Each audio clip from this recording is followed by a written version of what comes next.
nature of consciousness. If you were to write a book, Consciousness for Dummies, what would it be? I feel like we always speak around it, you're supposed to know it, and you know it, but you don't know it. So can you speak of it?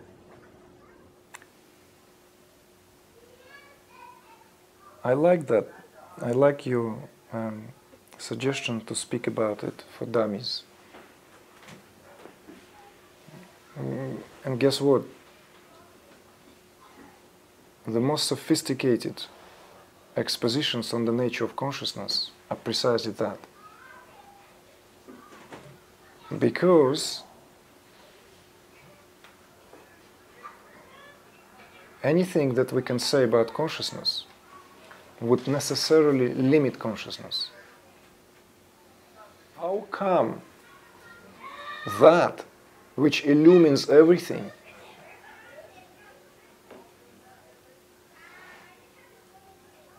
can be overshadowed by that which it illumines? Just write it down. Define consciousness, right? This, in my view, that's exactly what I just did. I defined consciousness to you in that very, very way. It illumines everything. Full stop. Come now, right? And take this glass. It's already quite hot. Right?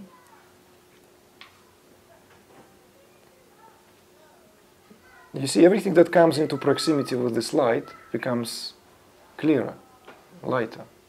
Isn't it? You can see because it's getting the twilight. Right? Yeah. Now bring it close to your face. See, for others to see it better. See? Okay.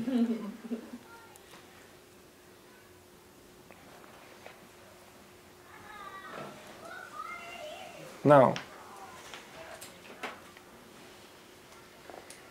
everything is illumined by consciousness. Absolutely everything. So that's one of the definitions, that consciousness is that which illumines. So, in response to your question, how can I describe your consciousness? Then I can only respond with a very well-known Upanishadic line, that by virtue of which everything else is known.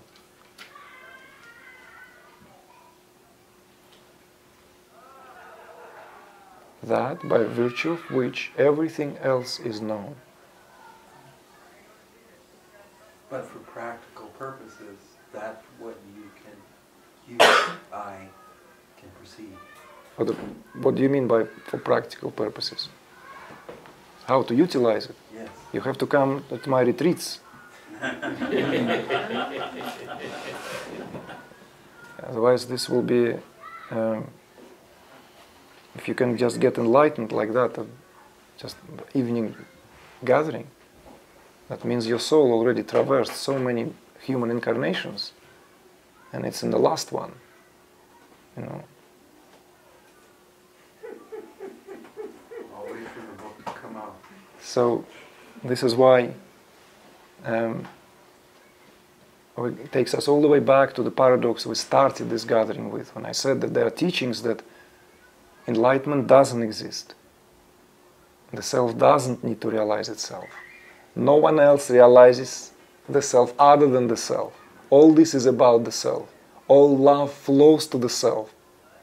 All there is the self. There is nothing but the self. This self is I am. I am that. And all there is that. And yet, there is this business of inquiring, sitting like that, sitting with eyes closed, because if this was so self-evident, there will be none of this self-realization. But it's a process, you see? It's a process, and you have to steadfast yourself. Because there are many people who have heard, like the sound of that, clicked with that, even maybe had some flavor tasted somewhere in a tang, you know? That there's only the self, the apparent individuality forever, that self, in whatever way it expresses itself, in whatever way you also choose to see this. It is still the self that sees. So go home, sleep well, don't worry about it, don't waste your time. You see, this is that teaching, right? There's plenty of guys who spoke from that perspective, and some of them are very respectful guys, you know, tremendous respect I have for them. But in my experience, I yet to meet one person who just by exposure to that walked out home enlightened, because it's a process. And what we have to account here is that this body is divine. However, it also a repository of every tendency, absolutely every tendency, from very basic gross reflexes inherited from the life of consciousness as reptilian, because in order to become this physiology, right, it has to go through this physiological transformation and leaps, quantum evolution. Because I for one don't believe that the extraterrestrials came here and brought like a perfect human being. And yet I don't share that Darwinian totally perspective that, you know, like there was a magic to it, absolute magic to it. Each time consciousness was more aware of itself, and it will go into a next leap, into a next spiral of evolutionary unfoldment. And that's what human phenomena is all about, really.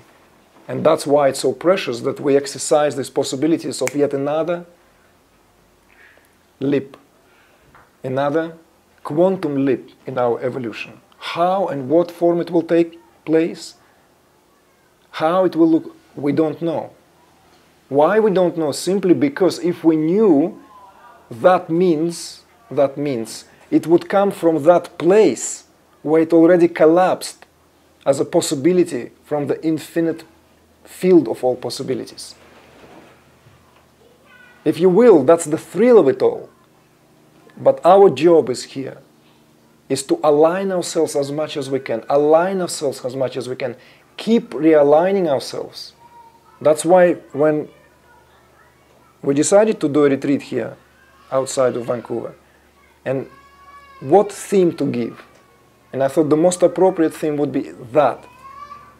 How all these energetic flows and realignment of these flows, so that it's practical, so that how we work with these energies in this body. You see? Because, yes, already everything is illumined by your own consciousness as you see it. However, for it to be fully actualized, these tendencies that are there are plenty, need to be simply transcended or speeded up to a degree when they simply merge into that where they come from. Something has to happen to it. Otherwise there's tendency upon tendency upon tendency. There are talks of, like Maharishi's own teacher, Swami Brahmananda Saraswati Jagadguru Shankaracharya of Jyotirmath of Himalayas, used to speak of 8,400,000, if I remember correctly, of different ways with which consciousness can express itself through different forms on this planet Earth. And individual consciousness, individual jiva travels from one to another, and he gives this analogy, you know, like being in a dark room and a many mansion with many rooms. Imagine 8 million rooms, and you're constantly looking for an exit on the doorway or some kind of hall, something, and you're touching every bit. You know, each time you took your hand to scratch yourself from this, really, really annoying sensations in the body, you might miss that entrance. And that scratching, that literally, that is something that is a revived tendency, actualized and brought itself. And we are constantly going through this life, dealing with these tendencies. So what I liked about yoga, that it was not a philosophy and it was not a faith. It all throughout experiential. Nothing is taken for granted, nothing is taken on trust.